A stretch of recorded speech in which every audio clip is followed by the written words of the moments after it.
જૂનાગઢ મુકામે રાષ્ટ્રીય કક્ષાની ગિરનાર આરોહણ અવરોહણ સ્પર્ધા આગામી યોજાવા જઈ રહી છે।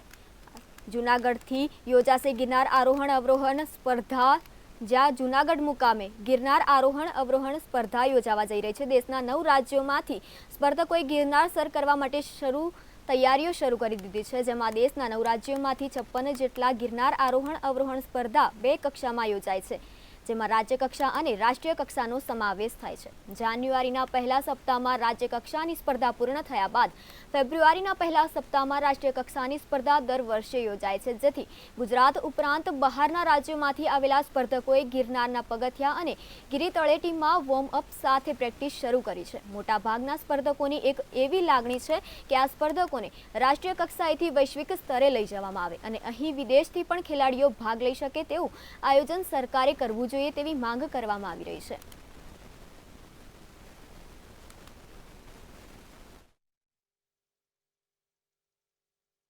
સરકારના રમતગમત યુવા અને સાંસ્કૃતિક પ્રવૃત્તિ વિભાગ ગાંધીનગર દ્વારા આયોજિત અને જિલ્લા વહીવટીતંત્ર જૂનાગઢ સંચાલિત આ 16મી અખિલ ભારતીય ગિરનાર આરોહણ અવરોહણ સ્પર્ધાનું આયોજન આગામી 2, 3 અને 4 ફેબ્રુઆરીના રોજ ગિરનાર તળેટીના મંગળનાથ બાપુના આશ્રમ ખાતેથી શરૂ થશે। આ સ્પર્ધામાં બહેનો માટે 2200 પગથિયાની સ્પર્ધા રહેશે, જ્યારે ભાઈઓ માટે 5500 પગથિયા સુધીની આ સ્પર્ધા।